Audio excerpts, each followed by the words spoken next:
Hello বন্ধুরা, প্রিয়া ইপসা কিচেনে তোমাদের সবাইকে স্বাগত। আজকে তোমাদের সাথে শেয়ার করলাম নিরামিষ বেগুন বাহার।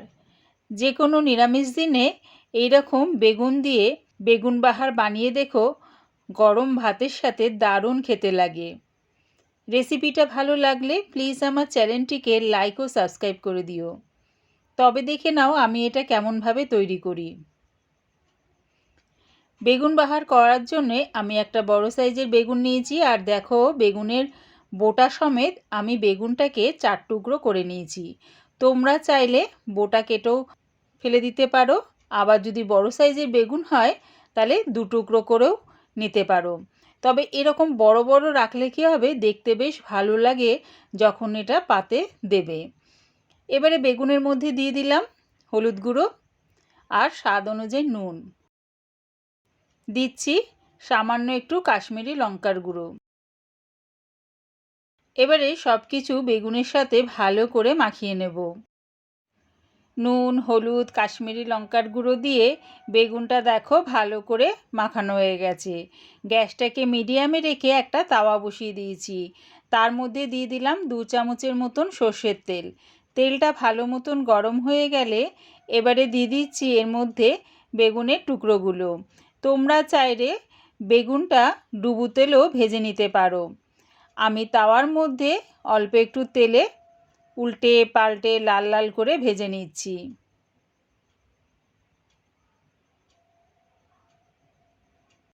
দেখো একটু সময় নিয়ে তাওয়ার মধ্যে 2 চামচ তেল দিয়ে বেগুনগুলো আমি উল্টে পাল্টে লাল লাল করে ভেজে নিচ্ছি। বেগুনটা ভাজতে ভাজতে একটা পেস্ট বানিয়ে নেব। মিক্সির জারে দিয়ে দিলাম 4-5 টুকরো নারকেল, 3টে কাঁচা লঙ্কা 2 টুকরো করে দিয়ে দিচ্ছি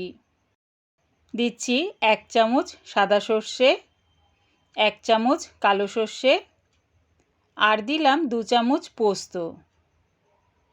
সব কিছু আগে শুকনো অবস্থায় ঘুরিয়ে নেব, তারপরে সামান্য একটু জল দিয়ে মিহি একটা পেস্ট বানিয়ে নেব। এদিকে দেখো বেগুনগুলো খুব সুন্দরভাবে ভাজা হয়ে গেছে। এবারে এগুলো নামিয়ে নিচ্ছি। গ্যাসটাকে হাই ফ্লেমে রেখে একটা কড়া বসিয়ে দিয়েছি। তার মধ্যে দিয়ে দিয়েছি 3 চামচের মতন সর্ষের তেল। তেলটা ভালো মতন গরম হয়ে গেলে দিয়ে দিলাম এর মধ্যে 1/2 চামচ কালো জিরে। যখন দেখবে ফোড়নের থেকে সুন্দর একটা গন্ধ বেরোচ্ছে, তখন দিয়ে দিলাম ওই পেস্টটা। সাদা সর্ষে, কালো সর্ষে, পোস্ত, কাঁচা লঙ্কা, নারকেলের যে পেস্টটা বানিয়ে রেখেছিলাম সেটা দিয়ে দিলাম। সেটা দিয়ে একটু নাড়িয়ে চাড়িয়ে দিয়ে দিলাম 1/2 চামচ হলুদ গুঁড়ো আর 1/2 চামচ কাশ্মীরি লঙ্কার গুঁড়ো। দিলাম 1/2 চামচ জিরের গুঁড়ো আর 1/2 চামচ ধনের গুঁড়ো।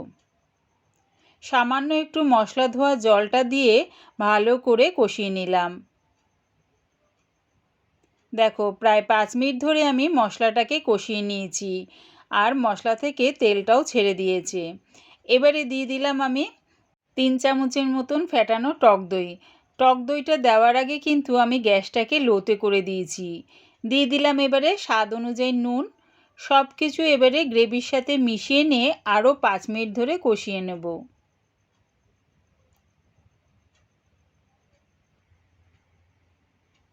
মশলাটা আমি 5 মিনিট ধরে কষিয়ে নিয়েছি, আর দেখো মশলা থেকে তেলটাও বেশ সুন্দরভাবে ছেড়ে দিয়েছে। এবারে এর মধ্যে দিয়ে দিলাম 1/2 কাপের মতন জল। বেগুন বাহারে কিন্তু খুব একটা বেশি ঝোল হয় না, বেশ একটু ঘন ঘন থাকে।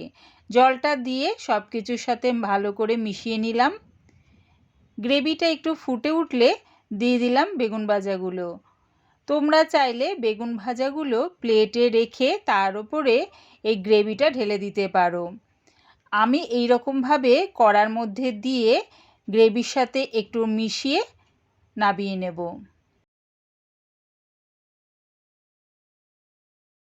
রেডি হয়ে গেছে আমার নিরামিষ বেগুন বাহার। এবারে এটা নামিয়ে নিচ্ছি। আমার এই নিরামিষ বেগুন বাহার রেসিপিটা পুরো দেখার জন্যে প্রিয়া ইপসা কিচেনের থেকে তোমাদের সবাইকে অনেক ভালোবাসা রইল। রেসিপিটা ভালো লাগলে প্লিজ আমার চ্যানেলটিকে সাবস্ক্রাইব করে দিও।